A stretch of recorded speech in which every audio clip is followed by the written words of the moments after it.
Okay, welcome everyone to this presentation sponsored by our Climate Declaration and a variety of other NGOs that were acknowledged in the invitation that went out. And we're going to go to let's see, 7:50 Eight this fi- evening. eight Eight fifty. 8:50 this 8:50. evening, because David has another engagement, so we won't go to our full 9 p.m. So just to let everyone know that. And again, I ask all of you to mute yourself so that there aren't any extraneous noises interfering with David's presentation. And I just wanted to say a few words about tonight's presentation. There's some pretty shocking data that David's going to present. And one of the reasons why it's of great interest is because there's good evidence that these are important issues. But it really raises the issue of what we are doing as climate advocates and the sorts of actions we're taking and the kinds of goals we're attempting to achieve. And what David's going to present this evening is basically going to blow that out of the water. So be prepared and pay attention to the evidence behind this, and give some serious thought to the actions that you're engaged with, whether it's simply writing to your MP or engage with a group, because it's going to make a difference. So with that brief comment, I will turn things, welcome David, who's a policy analyst and the director of the Breakthrough Institute in Australia. And if you have not had the opportunity of reading the latest report from the Breakthrough Institute, which David authored, which is about the topic of tonight's presentation, I highly encourage you. It's not a very long paper, but it's filled with important information and very well referenced. So with that, David, go ahead. And thanks again for helping out here. Thanks, Jack, very much for the invitation, and thank you to all of you who have joined this discussion. I intend to speak for not much more than 30 minutes, 30 slides, about one a minute. I'm speaking to you from what's called the Surf Coast outside of Melbourne. I'm about 100 kilometres from Melbourne on the southeast, facing Tasmania. And I just want to start by recognising that this broadcast is coming from the traditional lands of the Wadawurrung people of the Kulin Nation, and that this land was never ceded. So I'm going to start with the PowerPoint in a minute, just explain who I am a little bit. I've been at this for more than 20 years, and in 2008, somewhat accidentally, I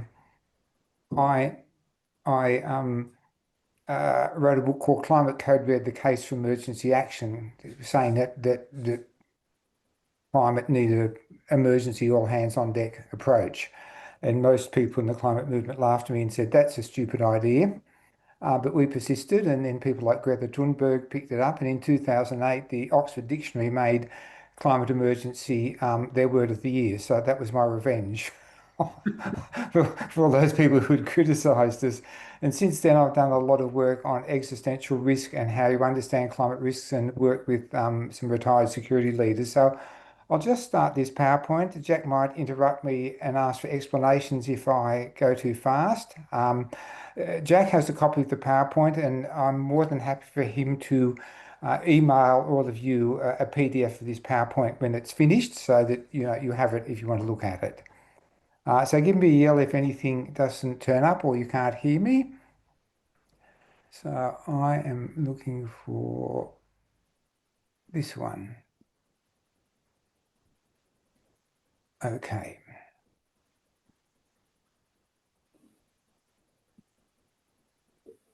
Very good. Can we see that? Yes. Yes, that's good. So that's a picture from Spain, those incredible floods a year ago. It strikes me as very telling. So this is based basically on two reports we've done recently. One was at the end of last year called Collision Course on the human future at 3 degrees of warming and how difficult that will be. And as Jack said more recently, a thing we put out 2 months ago called Warming Has Reached 1.5 degrees. What does that mean for climate advocacy? So this is a bit of both of those reports. And I'll talk about five things, basically, how warming is accelerating, tipping points, the impacts and the risks, what goal we should look at as climate activists, and some solutions. So just to start with, the IPCC in their 2018 report um, said, whoops, I'm wanting something to happen that won't happen here, but never mind. Oh, yes, it is. The IPCC in 2018 said warming would hit 1.5 around 2040. But in fact, as you know, 2023 was 1.5, 2024 was 1.6. The last 2 years has been greater than 1.5, and the World Meteorological Organization a few months ago said there was 70% chance of 1.4 or more for the rest of this decade. So this is an example really of scientific reticence by the IPCC, which is not unusual, and I've written about that. Um, and from that, whoops, I just have to get rid of something here. Sorry. Um, And from that, we can see that 1.5 has arrived 15 years earlier than forecast. So in essence, we've lost 15 years from the emissions reduction timetable. So if people were talking about net zero 2050 because it was going to be 1.5 by 2040, they now have to bring that forward to 2035. So the timeline's been shortened. The second thing is, and you see this all over the place, I'm sure it's happening in New Zealand, that things are happening faster than forecast. Glaciers are collapsing faster than forecast.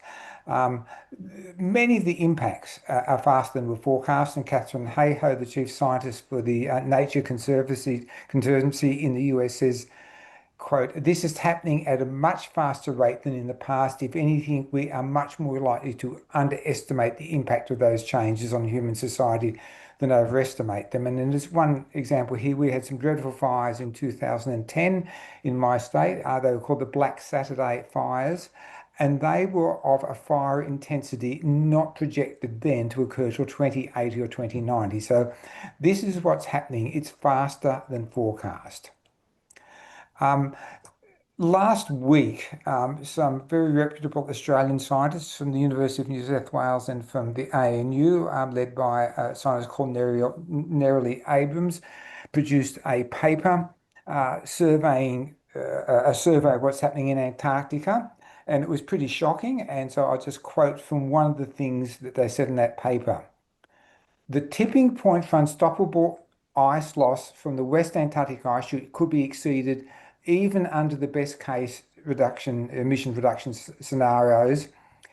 Indirect evidence suggests that sectors of Antarctica, and by that they're talking about West Antarctica, and particularly the Thwaites Glacier, experience large-scale retreat under temperatures less than 1 degree warmer than pre-industrial conditions, contributing to sea level rise of 6 meters or more. That is, in simple words, West Antarctica has already passed its tipping point for the loss of the ice on there, which is 3 or 4 meters of sea level rise. And that's consistent with some early papers done. So that was last week from Australian scientists, and it's pretty shocking. In the paper I showed you at the front, I survey a number of other things, and there's a lot of work saying that the Amazon, partly because of climate change, but also because of clearing, is a risk of basically dying back the fires which you've seen, and then it will come back as a sclerophyll forest if warming overshoots 1.5, and we're at 1.5 now. So the Amazon is on the brink or over the brink. Likewise, Greenland, a bloke called Jason Box has done a large amount of work demonstrating that the Greenland ice sheet, while these ice sheets could take hundreds to 1,000 years to to go, they are past their point of stability. They're past their tipping point. And the same with soil moisture loss. So these are the really big stories which have to make us think about what would actually be safe or viable for the planet. And the other thing, of course, is that in the long run, and we know this from paleoclimatology, climate history, that every 1 degree of warming in the long run will produce 10 to 20 meters, 10 to 20 meters of sea level rise. So there's a whole lot of tipping points. Just on the right, I've put colors. So the red ones are the tipping points that I think there's good scientific evidence that they passed. The Arctic sea ice, Greenland, West Antarctica, and coral reefs, and others are on the brink right now. That includes the Amazon. Um, oh, that's a little bit wrong. That should be down there. And there's some that are a bit further away, like permafrost in East Antarctica. But I mean, there are signs that they're starting to happen as well. So, in summary, there is clear evidence that a number of crucial large Earth systems have reached their tipping point. In many cases, decades to a century than were projected 20 or 30 years ago. As you know from Tim Lenton in the previous Zoom, you've had 7 of the 9 planetary boundaries have been exceeded. And so from this, and this is really, I guess, the really big conclusion that now at 1.5, climate change is already dangerous. If we're past tipping points for multi-meter sea level rises, which will wipe out many of the world's coastal cities, it's already dangerous at 1.5, and the current level of CO2 is too high. And that's the basis on which I'll talk from now on. David, can I ask a Yes. question about the tipping points? Just a little Mhm. clarification. The fact that tipping points are occurring is different from a tipping point being irreversible. Is that correct? Yes. That it's an Um, acceleration of a process away from. Okay, so a tipping point is I mean, think of a block of ice. It's in the freezer. Um, the moment you take it out of the freezer and put it on the table, it's still a block of ice, but its conditions have by taking it out of the freezer and putting it on the table, it's now in conditions where it will melt. Hmm? So taking the block of ice out of the freezer was the tipping point. So a tipping point is where you've initiated a series of changes that will materially change that system. I mean, in the case of ice sheets, from them being there to not being there. In the case of coral reefs, from being there to not being there. In the case of the Amazon, from it being rainforest to being it dry sclerophyll forest. So, I mean, those tipping points might take decades to hundreds of years to work through, but you've overreached the boundary. Or you're no longer in a state of stability. Does that make sense? Yes. Yeah. Yes. Um, and the world has not decarbonised in the sense that emissions are still going up. And what that means is that the demand for new energy, and you see that with this incredible demand for, in all sorts of ways, but particularly in our data centers, AI, cloud storage, and so on, the demand for new energy is greater than the rate at which renewables are coming online.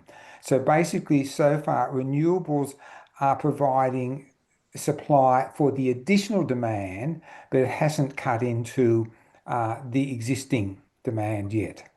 Um, and the faster energy demand grows, the more difficult decarbonisation is. I mean, the fastest way to decarbonise would be to have a global recession or depression, because then it would drop really quickly. And so a couple of years ago, the UN Environment Programme, whoops, produced this chart of projections. Here's where they were. This is on current government plans and projections, and you will have seen that 3/4 of the countries for the COP in Brazil in November haven't put in new plans yet. This is their projection, and you can see it's only about 10% in 2050 than it is now. So there's a huge gap between where we should be going and where we are. And big oil and petrostates are on the offensive. I mean, I think the most interesting case study is the USA, which is now the largest producer of fossil fuels in the world, which is Shocking, people used to always think it was Saudi Arabia and the Gulf. It's not. Crude oil production in 17 years has gone up 350%. The US, through fracking and so on, is now the world's largest oil producer, and it plans to double gas exports. And as you know, exported gas, because of the fugitive emissions, is worse for emissions than coal.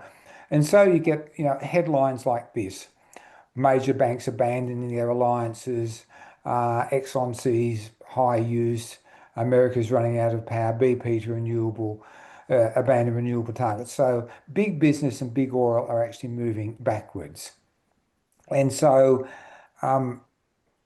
we are now heading towards 3 degrees of warming. So there's many ways we could think about that.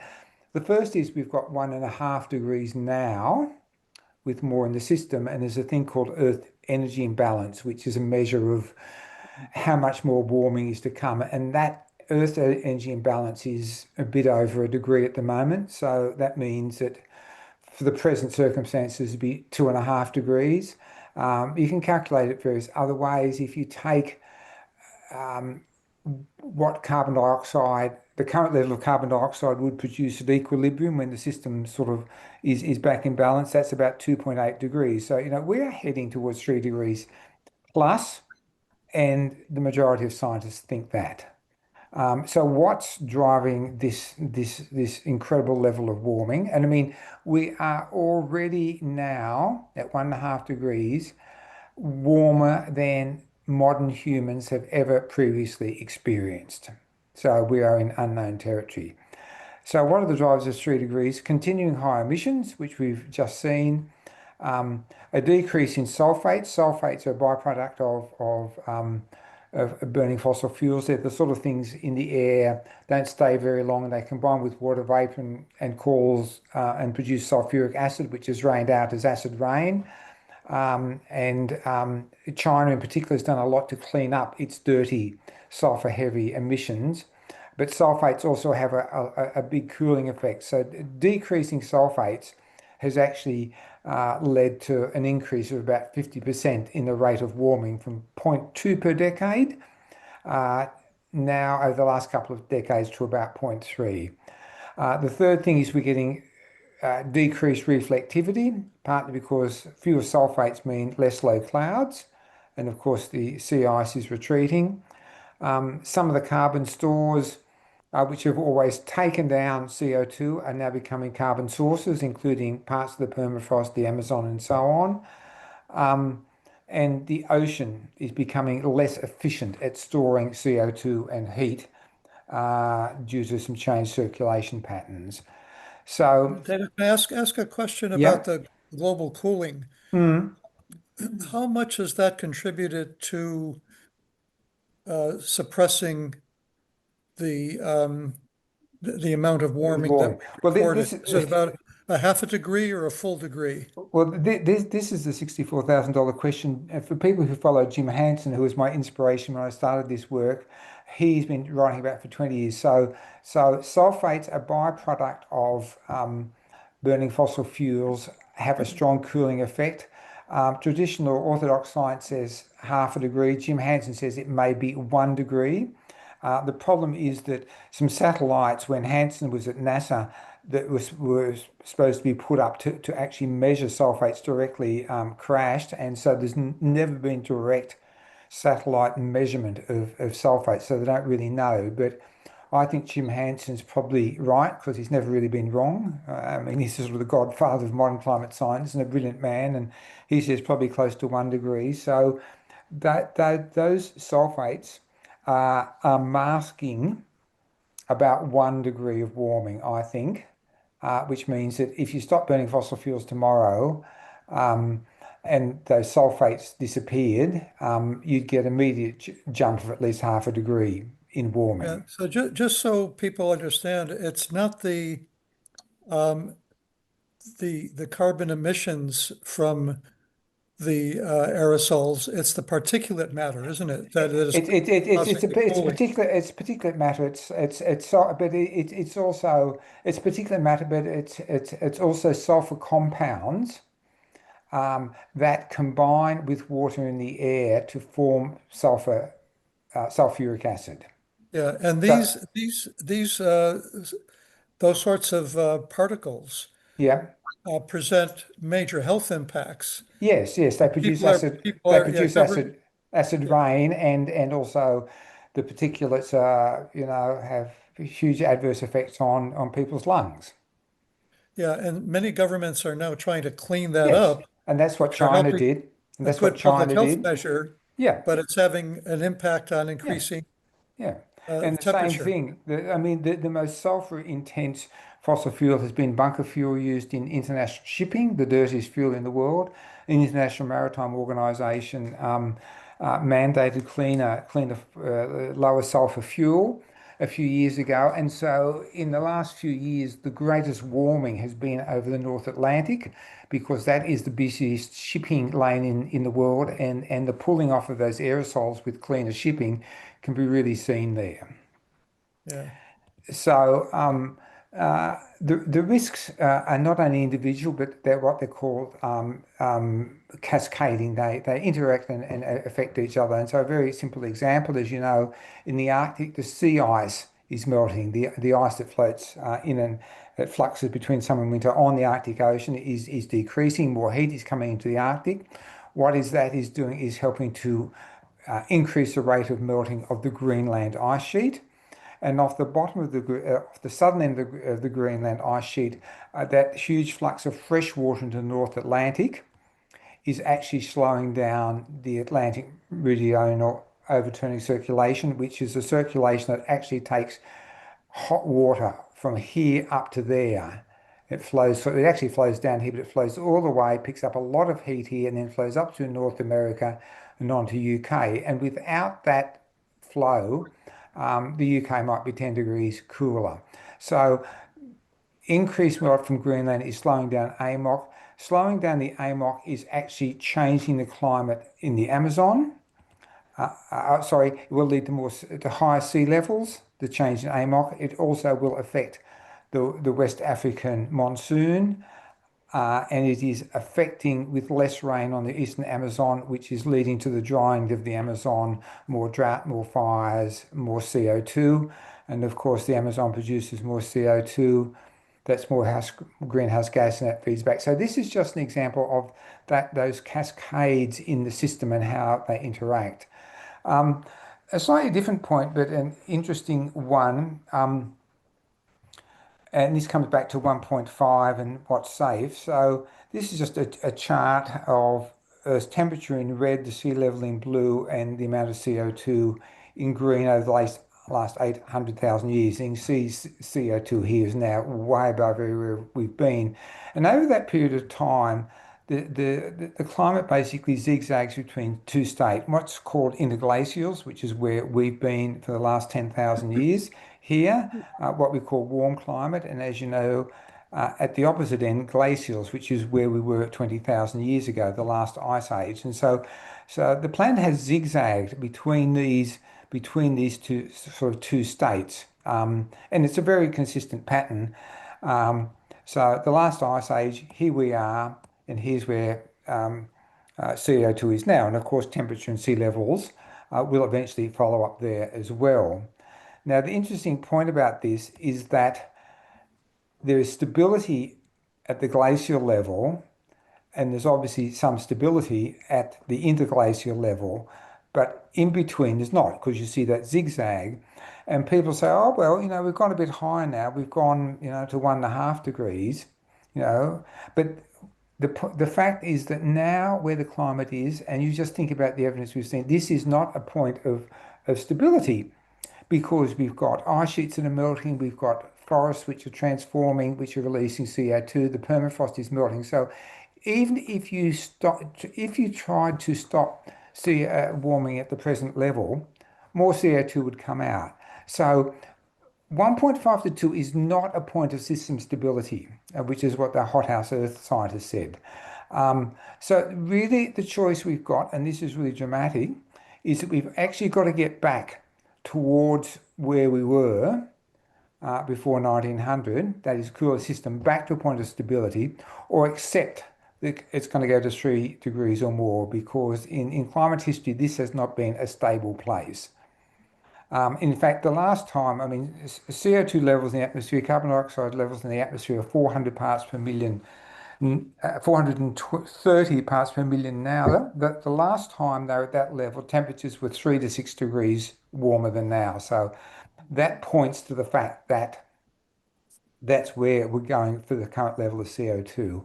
So this is going to be a world which 3 degrees hotter, which I don't need to describe to you in detail. David, can I just ask a Yep. question about the previous slide, the Yes. um, previous to that, where you looked at the interglacial and the glacial period, the 800,000 year. Yes. Yeah.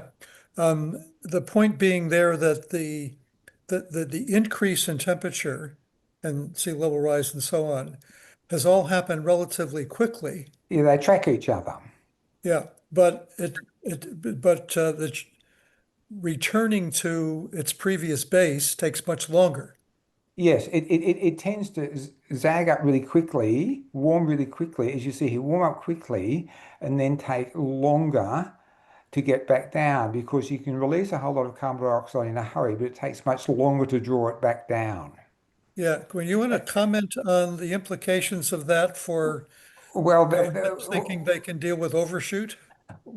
this is the problem because, I mean, it reminds you a bit of Yugoslavia, where it took a long time to overcome ethnic rivalries and create a unified state. But when somebody pressed a button for civil war, it all fell to pieces very quickly. And so we can see here, and the scientists have said this in many papers, an ice sheet, Greenland, West Antarctica can melt really quickly. I mean, West Antarctica is about 3 or 4 meters of sea level rise, and there have been past periods where seas have risen about 120,000 years ago. Seas have risen 3 meters in less than a century. So the ice sheets can collapse very quickly, but to get them back, you've got to cool the atmosphere. And to cool the atmosphere, you've got to draw down the CO2. And that's a much slower, in these cases, it's a natural process through rock weathering, but it takes a lot longer to draw it down than to release it. So it's not it's not one's not a mirror of the other. Does that make sense? Yeah, so the implications for overshooting 1.5, Yeah. trying to bring things back below 1.5 Is is, that's a dangerous thing because if you think if an ecosystem is on the edge of extinction at 1.5 and by 1.7 or 8 it's gone. And there's I mean coral reef's a good example. I mean if you get extinctions at 1.8 or 2 degrees and you get to 2 degrees and then cool back down, you get back to 1.5, but those species won't return. They're dead. yeah, Yeah. but also it's a lot more difficult to reverse the process. Yes, yes. Well, it's very easy to burn fossil fuels. It's much more difficult to capture them and get them back down, which I'll talk about in a minute. Let's go on. So I just want to give you a couple of examples of what the world will look like. So this is a paper called Quantifying the Human Cost of Global Warming. And this says at 2.7 degrees, and we're probably 35 or 40, 30 to 40 years away from 2.7. These parts in red is what they called will be unlivable. And you see it's Northern Australia as well. And that means parts of the world that will experience heat never previously experienced in human history, currently found on less than 1% of the planet's surface, mainly the Sahara. Now that's shocking, and let me show you why. Um, our region in more detail. India, Pakistan, Myanmar, Thailand, um, Indonesia. Indonesia, Philippines, Northern Australia, and you're up a bit into Central Asia here. Most of this not so many people, but still, there's a population in those countries. And that's about 2 billion people. And I haven't counted them all. I haven't put in Vietnam and Cambodia and some of the smaller ones. And it's not all those countries. But I mean, you're talking 1.5 to 2 billion people basically in the hottest of summers being unlivable conditions. You haven't got an air conditioner. We might have them all, but they probably won't. So that is going to create an incredible uh, chaos. I mean, India has just built a 7,000 kilometre double barbed wire fence all the way between the Bangladesh and Indian border to stop people migration, because a 1 metre sea level rise will inundate 20% of Bangladesh and displace 30 million people. So that's the sort of stuff we're looking at. And here's the thing, if the Atlantic circulation collapses and you get to 2.5 degrees, if those two things happen together, this is the effect on wheat production. And dark purple is minus 100%, medium purple is a drop by half. And look at the world's wheat belts: Australia, China, Russia and Ukraine, the US. So these are incredible things. So in fact, Chatham House in the UK, the think tank did the best risk assessment I've ever seen in 2021. They said unless emissions decline sharply, then by the middle of the century, we're going to see a 30% drop in crop yields. It's a report, really well illustrated, short, really well worth reading. Food demand will be 50% higher. One third Why of will food demand increase? Well, slow increase in population, but more people in China and India moving into the middle class, Okay. essentially, if climate doesn't get them first. But that figure's about in quite a bit of the literature, so I think it's probably reasonable. More dairy, more meat, less vegetables and fish and tofu and so on.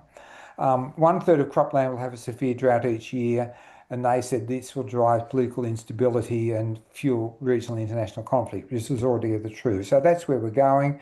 So David King, the UK former chief scientist, says on our current path, civilization will disappear. If we meet only net zero 2050, perhaps some form of humanity will survive. And the most important climate scientist in Europe, Shelna Huber, who advised the EU and the German government, and many others, says on the present path, there is a very big risk that we will just end our civilization. The human species will survive somehow, but we'll destroy almost everything we've built up. So that's, I think, where we were going. So let's get on to the next part. So major NGOs, and I saw you see it in New Zealand as well as here, also things like we should focus on the Paris goal of 1.5, work to keep 1.5 within reach. Climate Analytics says 1.5 threshold represents an ethical and moral boundary. Now, given everything I've said, I think that's complete bollocks, because we can see at 1.5, the system, there are tipping points occurring, tens of meters of sea level rise are already in the system if we maintain 1.5. So 1.5 is not a reasonable goal. And Sir David King said that quite openly. If you say 1.5 is a goal, what you're doing is it's a sort of a climate version of medical triage. You're picking winners and losers. I mean, in Australia at 1.5, if 1.5 held, we would lose the Great Barrier Reef. So here are NGOs saying, oh yes, 1.5 is our goal. And you say, oh yes, but the Barrier Reef is dead. And they go, oh yes, not good. I mean, this is madness. So what should our goal be? 1.5 is a political goal, not a scientific one. A scientific one is to return to the conditions where we were before we started burning fossil fuels. That is the Holocene, that is the last 10,000 years. That is what is stable. And so you have Australian scientists saying, and I've given you the reference, which you can check, a justifiable aim for a future climate is one akin to pre-industrial conditions, because that's the only way to stop ice sheets melting and cities drowning and the Ganges drowning and the Nile Delta drowning and so on. So what's necessary to do that? The greatest danger is acting too late. We're now, as I said, we're at 1.5. Earth's energy imbalance is maybe another degree. So in a sense, there's already more than 2 degrees in the system right now. There is no carbon budget for 1.5. When people say to me, how much carbon budget have we got for 1.5? I said nil, because it should have been zero yesterday. And they look worried, but it's actually true. If we're at 1.5 and we've got more than 2 degrees system, there is no carbon budget for either of those. And this is just a figment of political operatives. So the first lever of climate action is net zero really fast, really fast. It couldn't be no fast could be fast enough. And it certainly can't be for another, 30 or 40 years, which is where we're heading. The second thing, which is really obvious, if we've got too much carbon dioxide in the atmosphere and to get the temperature down, you need a lower level of CO2, then you've got to start getting CO2 out of the atmosphere, what's called carbon drawdown. And a lot of books and a lot of papers on this. It's not rocket science, and I'll show you some examples. So the second lever is carbon drawdown to reduce the warming.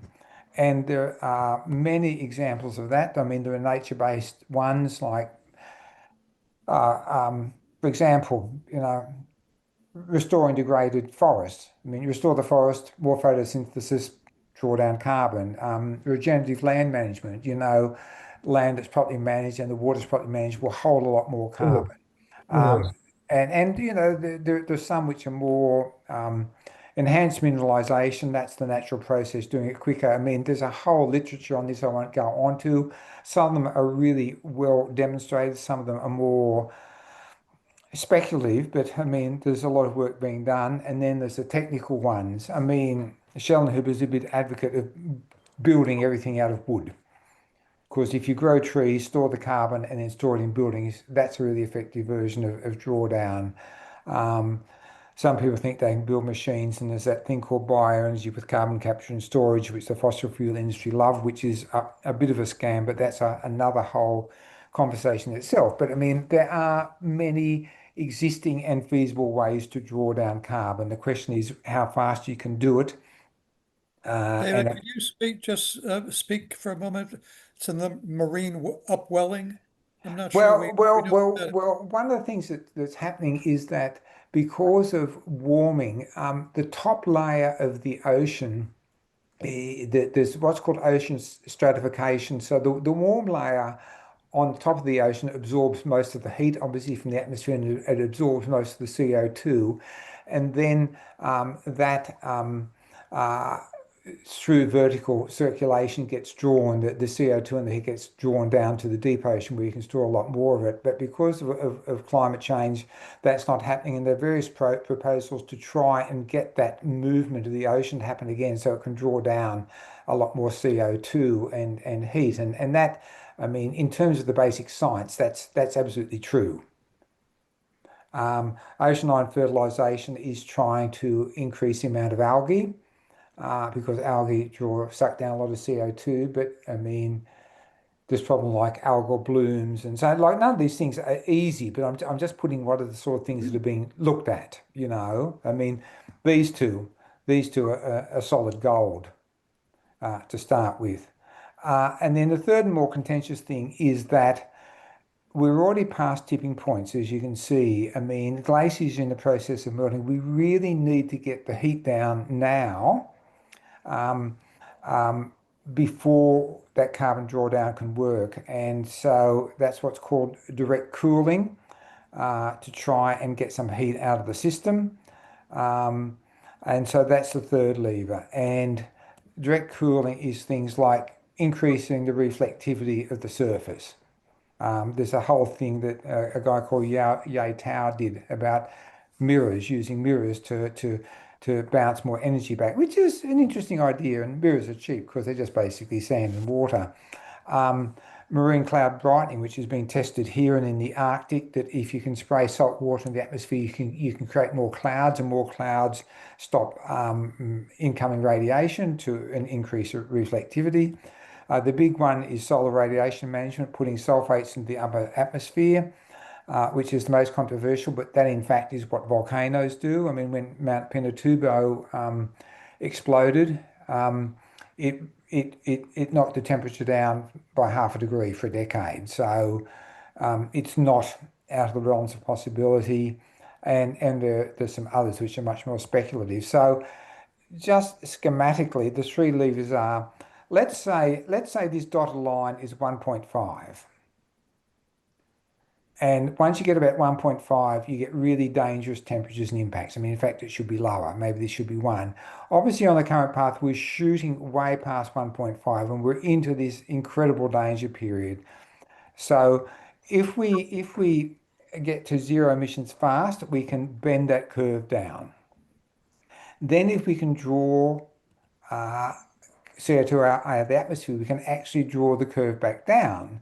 But the problem is, I mean, we could spend 100 years in here where the temperature is 2 or 2.5 degrees and shocking things happen and whole ecosystems disappear. So the question is, can we do anything to produce that active cooling to drop the temperature in the short term while these longer term ones take effect? So there's a whole literature. There are a lot of NGOs working on both lever two. This is lever one. This is lever two. This is lever. There's whole sorts of NGOs working on these two levers, both about governance and research. And I mean, it's a huge field which I don't have time to go into. But I mean, schematically, they're the sort of ways we have to think about it.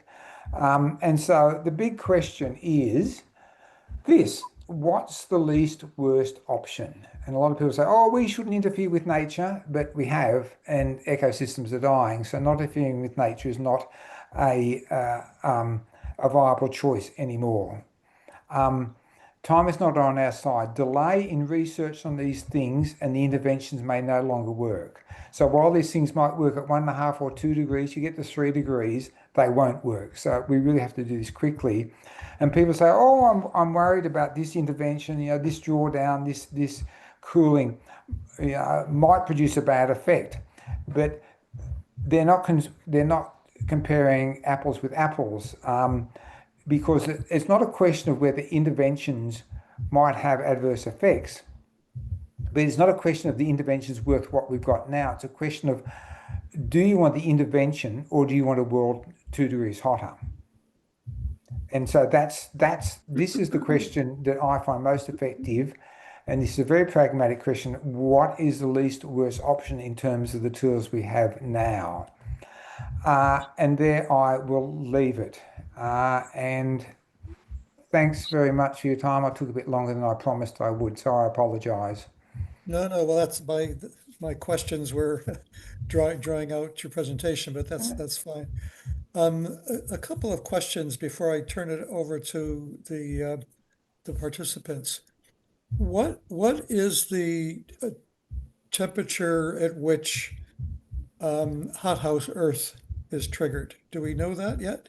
So, hothouse Earth is a term coined by Will Steffen, a great Australian climate scientist who's never with us, and Sheldon Hooper and Tim Lempton and the others. And it was the idea, as we saw when I showed that cascade of events, that the Earth can get to a point where one system passes the tipping point and that triggers other tipping points. So, for example, you get drying and you get more carbon coming out of the boreal forest and the Amazon because of fires, and that drives the temperature up, and that drive up in temperature then melts more of the permafrost, and that drives up the temperature more, and that temperature melts more of the sea ice, and so there's less reflective ice. So it's this idea that these various processes of warming can feed off each other, and they get to a point where we can no longer control them, and that's what they call hothouse Earth, where the system basically moves away from human capacity to get it back under control. And they said, we don't know where this is. It could be as low as 2 degrees. And at one point they said it could even be between 1.5 and 2. So this is, I mean, a lot of these processes are non-linear. You cannot model them.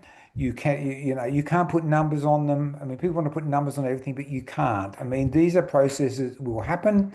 Their relationships are well established. When they will happen is radically unknown. But you can see now at 1.5 that things that used to be carbon stores, like the boreal forest, like the Amazon, are turning into sources. We can see that ice is retreating.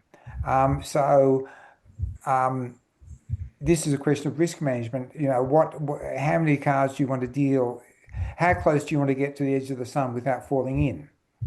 And I think the argument now, and you saw it in that paper from the Australian scientists about the Antarctic. They said Antarctic was triggered at less than 1 degree. West Antarctica, and we're at 1.5 now. So in some ways, we are well into these cascades occurring, and that makes for incredible urgency. Right. So while we understand the dynamics in terms of the positive feedback mechanism, Hmm. we don't understand the actual temperature or emissions trigger points. No, That, because all we have to guide us is past climate history, sure. paleoclimatology, and there's lots of that around. But I remember early on, Jim Hansen saying 2 degrees is not a point of system stability because there's so many parts of the Earth system are destabilized around 1.5 to 2 degrees. It's not a destination. I mean, I keep on saying, two, 2 degrees is a signpost to somewhere else. 2 degrees is not where your car trip's going to finish for the day. And Yeah. I think it's really important to understand that we are in a point of widespread system instability now. And even if human emissions stopped, a lot of these processes would keep on going. The Antarctic would keep on burning. The forests in Spain and Greece would keep on going. The barrier reef would keep on being bleached every 2 years and three and until it doesn't exist. So I mean, us stopping emissions doesn't stop these Earth processes. Right. Now, before we get into the third lever that you talked about, Mm. basically a geoengineering, or Yeah. is often referred to as geoengineering, let's just explore I mean, it seems obvious that if we have to go that route, the third lever, the geoengineering route, the more mitigation we can do and the more sequestration we can do, the less reliance Yes. on geoengineering.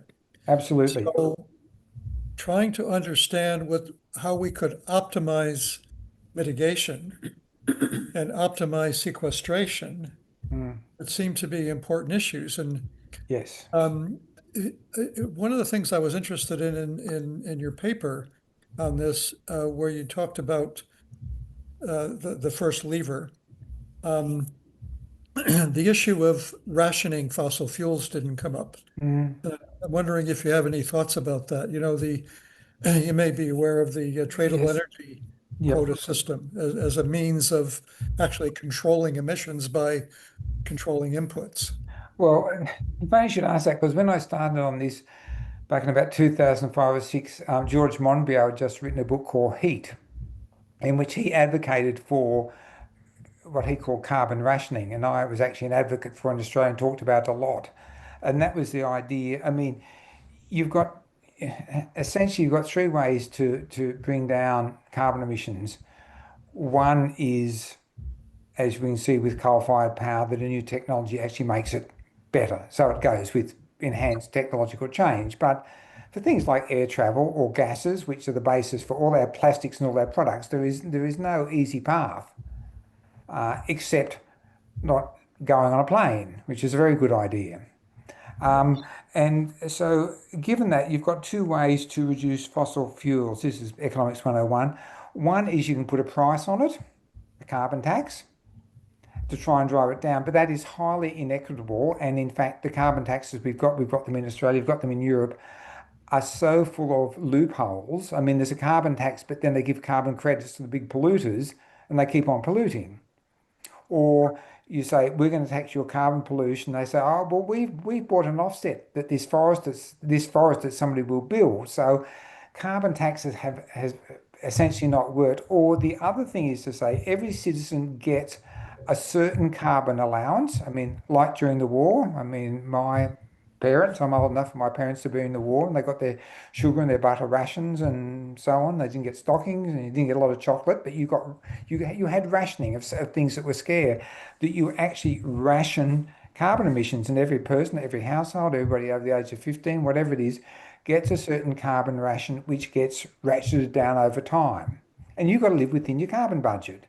And you get the same ration if you're living frugally or a person living in a, $90 million house and they have to go and buy credits from somebody else. I mean, I'm a great advocate for it. And Jim Hanson's been an advocate for it, for physically winding down the amount of carbon that can be used. But of course, that is the antithesis of market driven responses, and that's why they won't do it and they hate it. I mean, they want carbon prices because every time you price a product, you can make money out of it. That's how the financial system works. financializing everything. So I love the idea of uh, uh, carbon limits, but didn't prove to be politically popular. Yeah, well, I just wonder if people understood the consequences of the current trajectory, they might be a little bit more willing to do that. Hmm. Uh, and on the sequestration side, um, again, the more we can do, and it seems to me one of the things we could do is get rid of ruminants and stop cutting Hmm. trees down. Yes. I Yeah. mean, certainly we want to plant more Yeah. trees, but simply stopping the bad things Yes. we're doing. Yeah. But again, Absolutely. the economic consequences of that are unacceptable at this point. But that's largely because people don't understand the consequences of, again, they're not comparing apples and apples. Well, I mean, a quarter to a third of our methane emissions, which are really high, come from ruminant animals. Mm. Yeah, So, yeah, and another quarter comes from growing rice. Now, you might be able to develop rice species I mean, I mean, it's because they're growing in water and you get methane methane. coming Yeah, out. But yes, I mean, the basic thing is that we have to try everything that's feasible. We don't say should we do A or should we do B or should we do C. We actually need to think and discover and apply everything that will work. We've got to stop forests being degraded. We've got to stop wetlands. I mean, degraded wetlands, degraded natural systems, about half of the world's methane emissions. So, I mean, it's not a question of A or B or C. It's a question of trying to do them all. And this is the great test because, this is, I mean, to do this properly might take 10 or 20% of the economy. To be honest, I mean, if we're going to stop emissions fast, if we're going to get the drawdown, if we're going to reforest, if we're going to do all these things, it's all hands on deck. It's yeah, not the business as usual economy, and that's the great break. That's the great problem. yeah, It's not a technological problem, I don't think. I don't think it's an economic problem because I think we have the technologies and the ideas and the research capacity to do it. I think we are rich enough to do it. I mean, our country is about to spend $360 billion on 9 or 11 nuclear-powered submarines. Madness. It's not an economic or technological question. It's a political and cultural question. sure. But just on the, in term, we had this brief exchange by email earlier in terms of what the potential would be for optimizing both mitigation and sequestration Mm. so that we could minimize geoengineering because there's Yeah. so much uncertainty about it. Yeah. But and I think you pointed out that there were actually no good credible scenarios to determine what the impact of optimizing mitigation and sequestration might be. Could No, I mean, you've got. I mean, this is getting a bit complicated, but I mean, as you reduce emissions really quickly, you also reduce the sulfate aerosols, so you don't get much effect for a while. We have to get emissions to zero, and I mean, and we don't need much of coal. I mean, there are now ways to smelt iron without using coal, with hydrogen and so on. So I mean, it's all possible. I mean, I think international travel for pleasure should be banned. Mm, Honestly, travel and tourism, and it's mainly air travel, is 10% of global emissions. Mm. mm, 10%, and that's by about 10% of the world's population. Oh. yeah, Because 80% of, I mean, when I say 10%, I mean the air travel, the hotels, all the things that go around travel. It's huge. And it's an indulgence. It's sure. indulgence, ticking Yeah, bucket lists. It's stupid. You're Mm. still going to die even if you tick all the bucket list. It's ridiculous. Um, um, so, I mean, yes, there are things we can do, but they require, a social cultural revolution in the sense of understanding that this is actually 1939, which it is. Mm. yeah, And we've got to now make a really critical choice about whether we are prepared to forego this normal business as usual model of politics and actually try and solve the problem. Mm. That's the choice we have now, to be honest. yeah, Definitely. yeah. The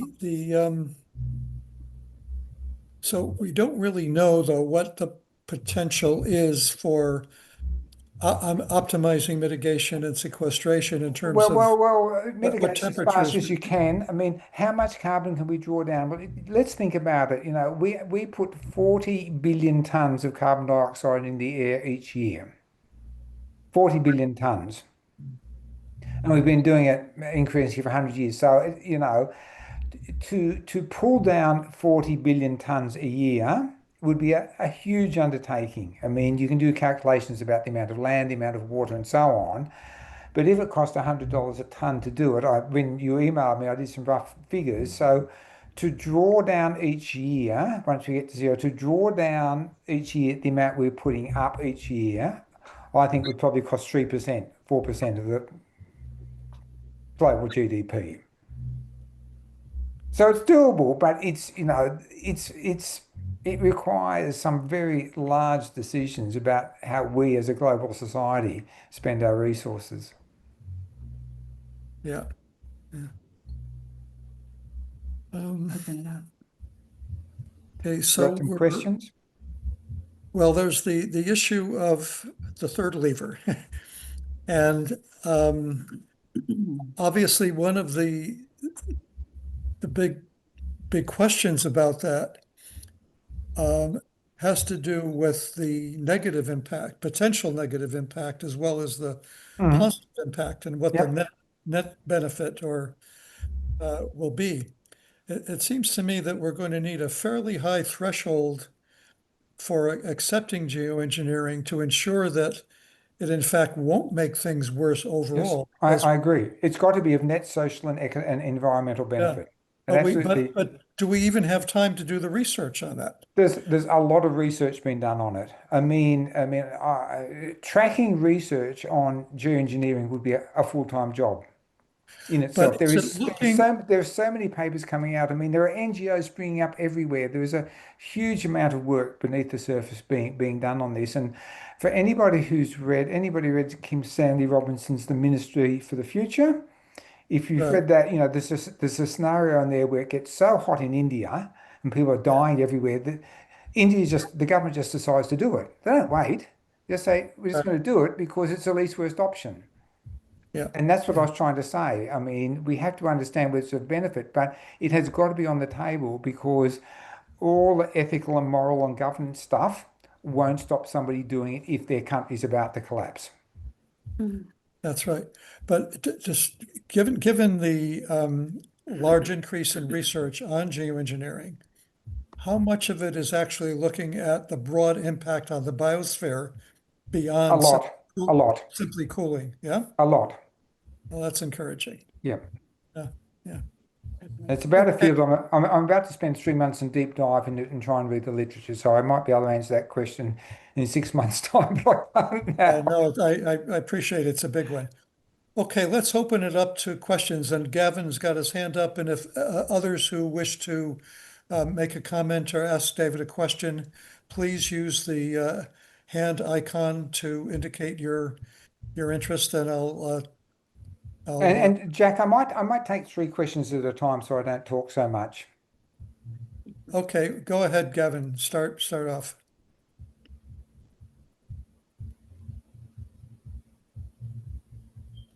We can't hear you, Gavin. Do you, I, I think he texted that his sound wasn't working. Oh, go to chat. yeah. Can you put your question in the chat, Gavin, if your sound isn't working?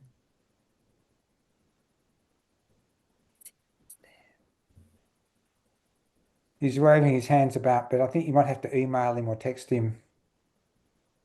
Yeah, well, let's go to Chris and while Gavin writes out his question, go ahead, Chris, ask your question.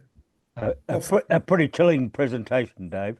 But just this afternoon on Radio New Zealand, we had Tim Lenton Mhm. talking about his new book, Positive Tipping Points, and he was a lot more optimistic. And would you like to comment? I mean, because Tim's no fool either. Yeah. Okay, next question.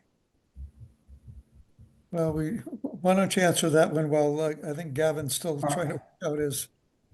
Um, I have to be polite about this. I think a lot of good scientists get into the politics of climate, and then feel they've got to ameliorate their message to deal with the political scene. So yes, there are positive tipping points, social tipping points, but I mean, if you look at what's happening in America now, I don't think the positive tipping points are winning. I mean, the fact is emissions are still going up. Fossil fuel companies are planning to expand production. Yeah, keeps going up. Yeah. Gavin says his question's already on the chat. Let's see if we can find that. Oh, I think he's asking, is what you're discussing a degrowth question? Says the degrowth movement is in the doldrums. Yeah. Maybe. Could you elaborate a little bit on it? Well, I mean, I'm a baby boomer and I come from, a left political history, and I've always got people saying, we need degrowth, we need socialism, we need revolution, we need this, we need that. And I say, yes, they may all be true, but given the history so far, by the time you get to where you want, we'll all be dead. That is that pragmatically, we can have theories of change, but the theories of change have got to deal with the pragmatics of where we now are and how fast we need to do it. And to me, questions of how quickly we can draw down, how quickly we can cool, and so on, pragmatically much more important than, I mean, degrowth is sort of, honestly, it's socialism for a younger generation. That's what it is. That's great. In theory, I agree, but I don't see that the degrowth movement has produced an efficacious uh, uh, path with agency for the next 10 years. Yeah. Okay, Beverly, go ahead. You're on mute, Bev. Thanks. David, just a short question. You mentioned satellites that were measuring this disaster, and they crashed. Do you have any idea what caused them to crash? Look, I might have been wrong. Jim Hansen has written a lot about this because he was the head of climate science for NASA and was involved in putting up satellites. And I'm not quite sure. I mean, they had a particular tool they wanted to put on a satellite which would directly measure the aerosols. And I don't know whether the satellite crashed or whether, in fact, they didn't get the funding to put, that instrument on the satellite. But for some reason, the satellite monitoring of aerosols never happened. And since then, it's been a funding problem. So I might have, look, I can't quite remember whether it crashed or whether it was never funded, but the effect is it never happened. Thank you. I was getting a bit conspiracy minded. No, I don't think it was that. Okay. Okay, so basically what, to summarize the points here, that 1.5 has never been a suitable target because it's an unstable state. And we're past tipping points at And 1.5. we're already past it. Yep. And we're there now. We've triggered multiple tipping points that are in danger of cascading. We have triggered or in the process of making active. So we're right in the danger zone, Yeah. I think. Let me ask you a hypothetical question, but a personal one in a sense. Imagine that you're a 25-year-old father and you've got a couple of kids and you understand what you understand now. Mm. What actions would you take? Well, I wouldn't do what Priority on. I wouldn't do what Mark Zuckerberg and Silicon Valley are doing, and believing in the myth that the solution is to go to Mars, or the solution is to buy, or the solution is to buy a remote Hawaiian Island, or as Peter Thiel did, as you know, in your country, try and buy up part of the South Island of New Zealand and set up his, his fortress against Kura. I mean, on a hot planet, there will not be safe places. So the idea that rich white people can carve out a cellar for their kids and grandkids is an illusion, if I might put that brutally.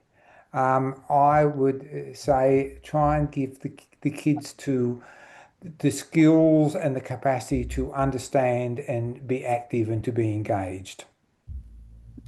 And of course, learn some life skills, uh, um, you know, learn how to grow veggies and live a low impact life, all those sort of things. Personal actions are important, but the big action is to be part of trying to find a solution at a large social and cultural scale. And going to the country and sitting on a remote farm is not going to do it. And doomerism and isolation is not going to do it. People say, "Oh, I'm going to do this. We're going to go off the grid. We're going to do this. We're going to do that." We can survive without the rest of society. And I say, what happens when the antibiotics and the dentist needles run out? And they go, "Oh yeah." So I mean, I think there's some real romanticizing about how we can live without modern technology. Yeah. Basic medicine and technology. Yeah. Any suggestions for how NGOs and people who are concerned about climate activism, what can people do? Work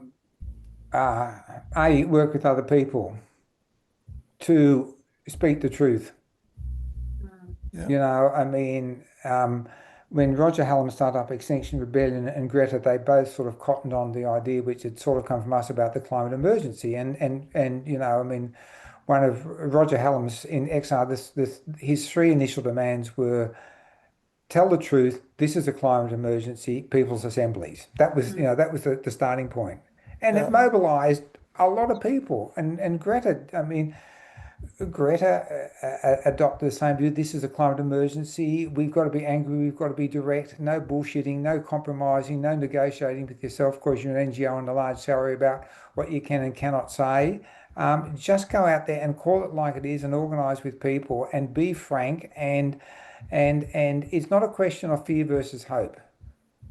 It's a question of courage. Fear versus hope is a false dichotomy. Good. Yeah. I mean, indeed. Let's get Catherine and Lyndon. Go ahead, Catherine, or Lyndon, whichever one. Yeah, thanks very much, Jack. Yeah, really inspiring, David. Thank you so much for putting all of this together. We're members of one of these NGOs that's been trying for decades to educate the New Zealand government as to this, and we've been at every oil and gas hearing to try to talk sense to power, but we've had absolutely zilch success. So it is indeed a political issue. The science has been clear for decades. Yes. But I just wanted to ask the question about tipping points.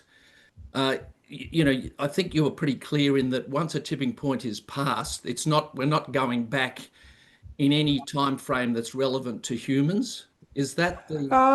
Well, I mean, look, let me give you an example. So with the Antarctica, I mean, Eric Rigno wrote a really important paper in 2014 saying when warming was one and a bit, he says, Thwaites Glacier's past its tipping point, and we got on to him and said to him, what do you think the temperature was when it actually passed its tipping point? And he said, oh, look, around about 0.8, which is very similar to what those scientists I quoted today from Australia said, under 1 degree.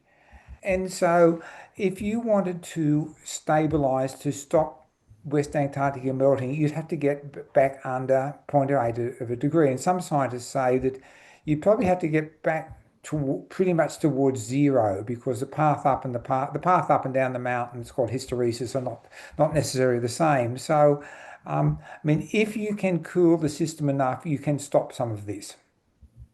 I mean, if there's 10% of coral reefs left and you can cool the system, those 10% will regrow. But if there's 0% left, they won't. So it depends on each one, but I mean, the extent to which you can cool the system or stop temperature increases will either slow the rate at which the tipping point is reached.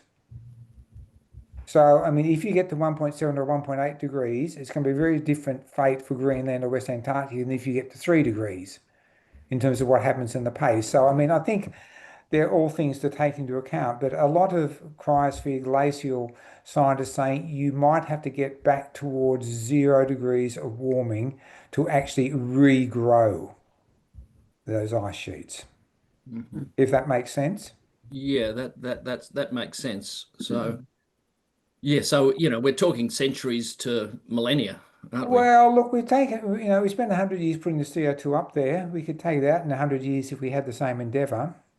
Well, that was my supplementary question, if I may, which was, if we were to just go down the path of all of the geoengineering, or at Yeah. least the ones that seem most benign and least likely to go off the track or off rails, Yeah.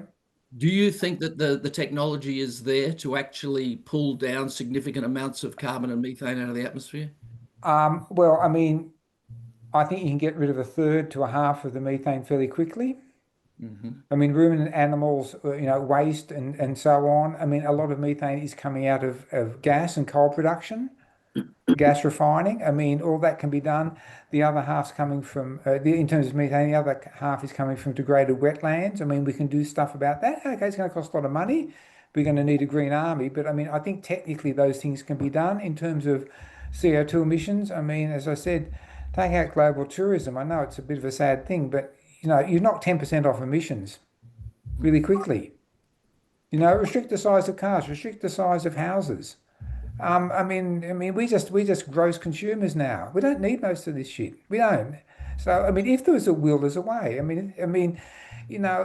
When America entered the war, I mean, this is a famous story. Whoever was the president, Roosevelt, called in the head of General Motors and Ford and said, "Gentlemen," and they were gentlemen, he said, "I've got news for you. You have just produced the last civilian car till the war's over." On the spot. At the end of the war, and they said, "You are now producing jeeps and tanks and so on." And it was literally true. So, I mean, America decided upon an atom bomb and it went from zero knowledge to a bomb in 10 years. And at some points of that, they were using 10% of the US electricity supply to do the research to make it happen because they were doing parallel research. So, I mean, I think these things are absolutely possible. If there's a will, I think the technological and economic way is there. Thank Okay, you. we have another hand up here with Jeff. I'm going to go to Jeff just because he hasn't had an opportunity before. Unmute yourself, Jeff. And just to remind people that David has to leave in just 5 minutes. Oh, So- yeah. Well, 8:55 your time at the latest. God. Thanks. Thanks. Okay. Thanks, Jack and David. Godfrey Bridger here. I'm going to first of all, I'll say that I'm part of them Engineers for Social Responsibility. Yes. I see at least one other person here from there. Secondly, I was on the oil rigs for my second job. My first job, and about my seventh job, I was the chief executive of the Energy Efficiency and Conservation Authority here in New Zealand. You're the man we need. Organization wanting to, make it a better place. So I mitigated some of my damage that I did in my early career. But over the years, I really feel that the only answer to this is the one you've identified, which is we need a political change brought about by scientific debate. Yeah. And just thinking aloud here, wondering whether us scientists, and I'm embarrassed to call myself a scientist, but because I'm an engineer, an applied scientist, us engineers and scientists, if we can pick and predict 2 or 3 really bad things in the future and really push them and identify that if we're right, the politicians have to listen. We might get a change, because the politicians I've just been listening to to Shane Jones here in New Zealand, who is, making a very logical argument to say we're running out of gas, guys. Please, for God's sake, we've got to get on with it and let it go. But we live in a real world. And Okay. So here's what I'm saying. We need to shock people. I mean, what I've been doing for 20 years, I mean, as Jack said, my presentation tonight, and I say this everywhere all the time, is a bit shocking to people because I call it out. And honestly, I think what I say is scientifically based. I mean, I talk to scientists very often, not very often people have a crack at me and say that was made up. And the truth is shocking. We had a case where our government had never done a climate risk assessment. We did some work. The government got the intelligence agencies to do a climate risk assessment, which was very frank. It went to the government 2.5 years ago. And I know that ministers there said, oh, we never heard anything like this before. And then they immediately classified it. So there was no public debate. No public debate, and has been for the last 2.5 years. So, I mean, this is the problem. I mean, we have got an issue to make this discussion about impacts and what's happening public and in their face. So I continue down this track. I mean, yes, it's about solutions, but if you don't understand the question, if you don't understand the problem, you're never going to get to the answer. And you're getting political answers, which is only to a 10% of the problem. So, I mean, I think Roger Hallam and Greta changed a lot of people and had an amazing effect because they were brutally honest. And yes, you've got to find a way to do it. I mean, the thing, Chatham House, the most respected think tank in the UK, comes out and says, in 25 years' time, crop yields will be down 30% and food demand will be up 50%. 1 and 1 is kaboom, equals kaboom. I mean, I think that's true. And I mean, that report, those 3 lines is a very effective thing.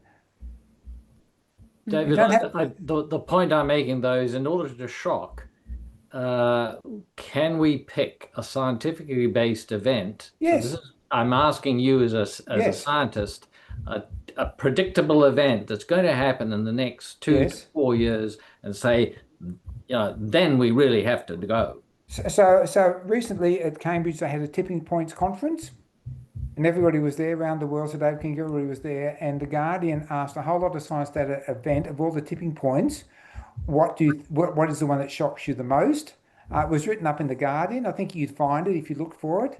So it was the Cambridge Tipping Points Conference, and they asked a whole lot of scientists, 10 or 20 of them, what you thought, and the majority of them said the Amazon. Okay. And why? So, I mean, I think the Amazon is a really compelling case. That map I showed you, where most of Asia is unlivable due to extreme heat in 40 years' time, is also shocking and very effective. I mean, this is about food, water. Can people live where they are, and will ecosystems survive? It's really basic. It's the bottom of Maslow's hierarchy of needs. It's not the complicated stuff. Food, water, where you can live and work, and will we have ecosystems? And if your advocacy is based on just trying to, I mean, that's what I try to do tonight, on those really simple things, I think it will be effective. And don't have too many numbers. Don't make it too scientific. Don't make it too complicated. Because that just churns people out. I mean, I can say to people, our scientists tell us that we are having extremes of heat in Australia that weren't predicted to happen for another 2 decades. No numbers. And they get it. We had fires here that were not predicted of an intensity that weren't predicted to happen until 2080. I mean, I think those are the sort of stories. Absolutely right. A lot of the tropics will not be livable, which is what that red map says. It doesn't have to. Yes, it's science-based, but it's got to be personally relevant. And I mean, and I say to people, I talk to politicians, and they do all this stuff, and at the end of the conversation, they admit to you that what keeps them asleep at night is the future of their children and grandchildren in a hotter world. Exactly. So then you should say that in public. I've just written a thing saying what politicians say privately is that what worries them most is their grandchildren and children burning on a hot planet. But they won't say it publicly. So, I mean, it's that sort of personally relevant, somewhat emotive, but also science-based, simple communication, I think. Brilliant answer. Thank you. Yeah, Chris, you've been in the public sector as a counselor.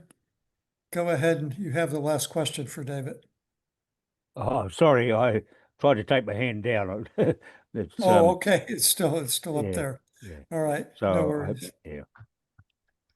Okay, well, David, this has been very stimulating. Good. Talking is easy, doing is hard. So I've had the easy part of the job. No, well, we're all in the same boat and we're all Yeah. trying to do the same Exactly. thing, but it's Yeah, exactly. extremely difficult. If only, you know, when a real emergency occurs, priorities change. Yes, and And the problem is we're not changing our priorities. that's right. That's We're right. attempting to keep things going Yeah. as they have been because they're very comfortable Yeah. and attractive. So as I said, my PowerPoint, Jack has got, I'm very happy for him to circulate that PDF. It's got a few references to some of the things I did there. And the breakthrough site is breakthroughonline.org.au. I'm sure Jack can circulate that and you can find those reports. Or I'm also happy for him to circulate my email if anybody has got something they want to ask, or if I can send you something within limits. Yeah, well, that's very generous. And thank you all for your time. It's these conversations I always find stimulating, and it's great to see so many people thinking and doing and wondering and crying and smiling. Struggling with it. Yeah. Well, you present a terrific example for us, so we greatly appreciate that. Thanks My again pleasure. for your time. Thank you all very much.